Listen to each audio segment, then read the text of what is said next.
palate is a unique thing to everyone.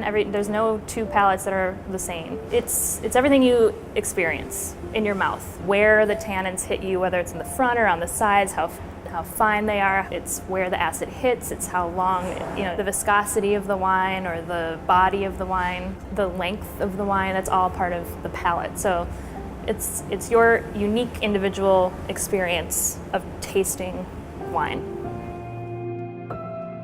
Somm Smackdown is really about that one wine that works with pretty much everything, and again, to the point that you don't really know what the chefs are going to be doing, it really kind of stretches your creative boundaries as a sommelier. Balance, complexity, delicacy, sense of place, ability to age, yumminess. So those 6 things, I think you can apply here, and to pig, and to pork, and to how it is. So I think with those 6 factors coming together, you're gonna see this. I taste 300 wines a week, now 14 years in the business, and I'm still learning every day about, okay, well this tastes very different than the last time that I tasted it. Why? And it tastes very different than this vineyard. And the more that you can kind of understand your own palate, you can understand, what it is that you like. We're taught to break the tasting experience into 3 distinctly different things, right? Sight, smell, and taste. But ultimately they all correspond with each other, like they all are related to each other. Can't have one without the other, kind of a thing.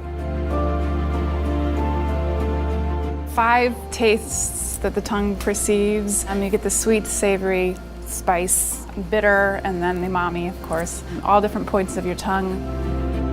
I was a floral designer for a long time, and so flowers are extremely easy for me to pick out in wine. It's like, oh, this smells like tuberoses, or this is violets, or this is one particular kind of lily. And that takes time and energy to build, and that definitely changes your palate, your experiences that you have with eating and drinking and just the smells and the environment around you. Every wine hits in a different place, and what's I think more important to your palate is actually your olfactory memory. So the idea that I open a bottle of wine, that brings you back to a memory, that's your olfactory memory. So the smells and the flavors and the tastes, and training that and being able to recognize it.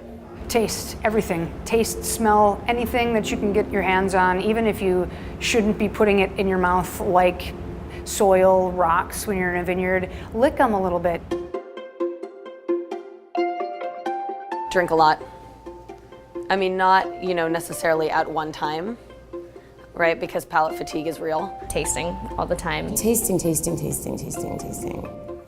Eating and being aware and really taking stock, especially when you're trying to expand your palate, really paying attention to what you're eating and drinking and what those flavors do and change and how they make you think.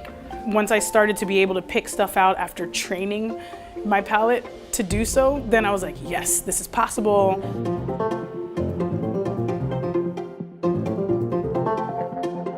I brought Lioco Rosé from Mendocino County. It's the Indica Rosé from 2016. Super delicious, searing acidity, lots of kind of bright, almost tart sour fruits, lots and lots of acid going on. So we've got underripe strawberry, rhubarb.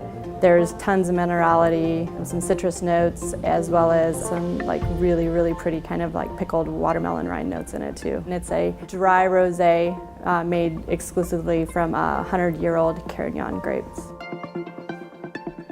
When I'm in service with people and I'm asking them what it is that they want, I'm definitely guiding and gearing towards what it is that they like to drink and what their palate normally is, especially if they're trying to drink. If they usually drink sweet wine, I'm not going to steer them towards something that's bitter and tannic. It's all just kind of really whittling away at what they say and then finding that perfect one. Being in the hospitality business, you want people to have a great experience. You want to find something that they're going to love and have, just to encourage the experience that they want to have. Nobody's more of an expert in what they like than themselves. So the best sommelier in the world doesn't know what you like more than you do. But a lot of people get so intimidated or scared by the scenario of trying to translate and communicate what they like. I can't tell you how many times guests apologize to me that they have limited wine knowledge. But at the end of the day, don't be afraid to not have the words that you think a professional would have. Don't be afraid to describe things in a way that is comfortable for you. Just relax about it. Just tell us what you like.